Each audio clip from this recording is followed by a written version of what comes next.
안녕하세요. 최승윤 작가입니다. 오늘은 저출산에 대해서 현금 1억을 주는 게 가장 좋은 이유인 합리적인 근거에 대해서 이야기를 해드리도록 하겠습니다. 최근에 그 부영그룹에서 자사해서 아이를 낳는 직원에게는 1억 원씩 주겠다, 이런 이야기를 했었죠. 그러니까 기업에서도 이러는데 사실 지금 나라가 지금 망해가기 일보 직전이기 때문에, 그러니까 부동산이든 자산시장이든 뭔가를 살리려면은 어차피 인구가 줄어드는 거는 어쩔 수 없지만 뭔가 희망이라도 보여야 되거든요. 그러니까 출산율이 올라가서 사람들이 희망을 가질 수 있어야 뭔가 나라의 희망이 보일 텐데, 지난번에 잠깐 언급을 드렸지만 우리나라가 지금 뭐 예산을 더 늘릴 것 같기는 한데 저출산 예산이 1년에 50조 정도 들어간다고 해요. 그리고 지금 신생아는 한 해에 20만 명 정도 태어나는데 이거는 갈수록 줄어들고 있죠. 도대체 이 엄청난 돈을 도대체 어디에 쓰고 있는지 사람들이 실감을 못하는 경우가 굉장히 많습니다.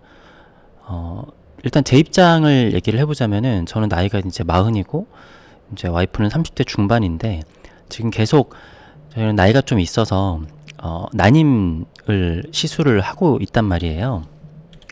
그래서 그것도 한 작년쯤부터 겨우 난임에 대한 혜택을 좀 늘렸다라고 하는데, 그 전까지는 도대체 몇십조 원이나 되는 돈을 어디다 쓰는 건지 뭐 아이 낳으신 분들도 별로 체감을 사실 못할 겁니다. 그래서 50조 원이란 예산이 쓸데없는 데 쓰지 말고 그냥 한 명 낳을 때마다 2억씩 주면 저도 충분히 가능한 예산입니다. 그러니까 진짜 어디 이상한 데다가 다 쓰고 있는 거예요. 제가 나이가 들어서 난임 시술도 받고 하다 보니까 이게 보통 일이 아니고, 아이를 낳고 출산율이 올라가려면은 가장 중요한 거는 하루라도 젊었을 때 아이를 낳는 겁니다. 그러니까 20대 때, 제 생각엔 20대 때 무조건 아이를 낳아야 돼요. 아시는 분들은 아시겠지만 첫 아이를 출산을 하면은 그 이후부터는 그래도 출산이 좀 이렇게 좀 어렵지 않습니다. 근데 현실적으로 30대 초반만 넘어가도 그때 그 다음부터 난임으로 넘어가는데, 잘 모르시는 분들은 시험관 하면 그냥 쉽게 생기는 거 아니냐 생각하실 수 있을 텐데, 저희도 그렇게 생각했었거든요. 근데 이게 잘 안 되고, 내 주변에 시험관으로 다들 잘 낳던데 얘기도 하시겠지만, 뭐 잘 된 거를 얘기하지 사람들이 안 되는 거 얘기할 수는 없잖아요. 그리고 이게 생각보다 굉장히 힘듭니다. 생각보다 굉장히 힘들고 나라에서 지원을 해주는데 여기에 들어가는 돈도 사실 만만치 않을 거예요. 그러니까 그냥 젊었을 때 낳으면은 그냥 뭐 돈도 안 들어가고 그냥 스쳐도 그냥 아이가 생기는데, 나이가 들어가지고 진짜 힘들게 아이를 낳는 거죠. 거기다가 약간 좀 건강하지 않은 아이가 태어날 확률도 갈수록 높아지는 거고. 하지만 우리나라에서 20대에 결혼하는 건 현실적으로 거의 불가능합니다. 남자도 그렇고 여자도 그렇고요. 근데 여기서 한번 생각을 해보겠습니다. 40살인 제가 저한테 지금 1억을 준다고 하더라도 이게 제가 아이를 낳느냐 낳지 않느냐에는 사실 큰 영향을 끼치지는 않아요. 1억이라는 돈이 저한테도 물론 큰 돈이기는 하지만 체감상 20대가 느끼는 1억과 30대, 40대가 느끼는 1억은 체감이 굉장히 다르다라는 얘기죠. 그러니까 나이가 든 사람한테 1억을 준다고 해서 그게 아이를 낳는데 엄청난 동기부여가 되지는 않는데, 20대 사회 초년생들에게 가장 어려운 거는 목돈 마련입니다. 아마 결혼을 하는데 최소한 모아야 되는 돈이, 그러니까 막 무슨 뭐 강남 10억짜리 아파트 사는 이런 얘기 말고, 일반 평범한 사람들이 결혼을 해야지 남자가 그래도 이 정도는 모아야지 하는 최소 금액이 아마 한 1억 정도 될 거예요. 저도 결혼할 때 한 1억 5천 정도 모으고 나서 이 정도면 그래도 결혼을 할 수는 있겠다, 충분하지는 않지만 할 수는 있겠다라고 생각을 했거든요. 하지만 현실적으로는요, 진짜 열심히 모아봐야 30대 초반은 넘겨야 1억을 모으는 게 보통이에요. 그래서 그때부터 뭐 결혼 준비하고 신혼 조금 즐기고 나면은 30대 중반인데, 이게 제 얘기거든요. 제가 30대 중반에 결혼을 해서 한 2년 정도 신혼을 가져야지 라고 한 다음에 아이를 가져야지 하는데 아이가 안 생기는 거예요. 그래서 난임이 됐습니다. 그러니까 저희 부부는 굉장히 후회하는 게, 그냥 결혼 처음부터 아니면 사고를 쳐서라도 아이를 빨리 낳을 걸, 이런 생각을 했거든요.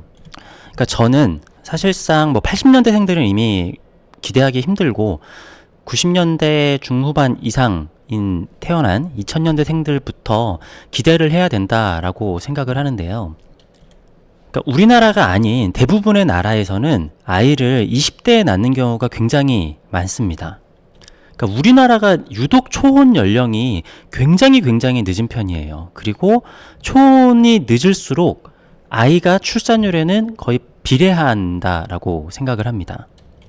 시험관에서 아이 낳는 거 돈도 굉장히 많이 들고 아마 나라에서도 그것 때문에 지출하는 비용도 굉장히 많을 거고 직장 다니면서 그거 한다라는 게 진짜 어려운 거예요. 자연 임신이라는 게 얼마나 축복인지 안 해본 분들은 모를 겁니다. 근데 자연 임신을 하려면은 어쨌든 20대들에게 목돈 마련은 굉장히 큰 동기부여가 된다라는 겁니다.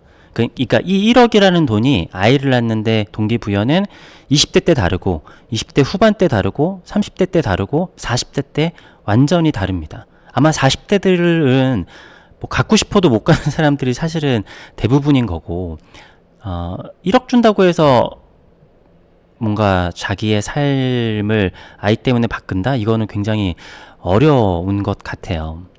그래서 저는 아이를 낳으면은 뭐 1억이든 2억이든 아마 지금 예산이 50조인데 뭐 지금 100조로 늘린다고 하더라도 저는 지금 부족함이 없다라고 생각을 합니다. 이게 부동산이든 주식이든 우리의 원화 가치든 이 상태로 가다 보면은 모든 게 이제 나락으로 떨어질 수밖에 없을 거예요.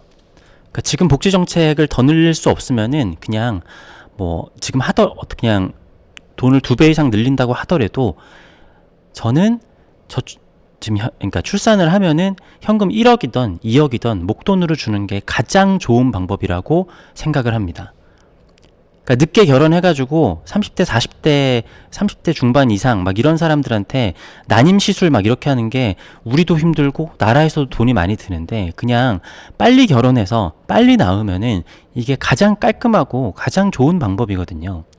그리고 저는 이 저조한 출산율의 가장 큰 원인 중에 하나가 저처럼 난임 부부가 많아서일 거라고 생각을 해요. 아마 30대 중반이 넘어서 결혼한 굉장히 많은 부부들은 난임 때문에 아이를 못 갖는 경우가 많을 겁니다. 그게 또 남들에게 말 못할 이런 고민인 거죠. 그리고 이때 주는 1억은 당연히 비과세로 줘야 됩니다. 당연히. 이걸로 뭐 종합소득세 종합까지 한다. 이거는 말도 안 되는 거고요.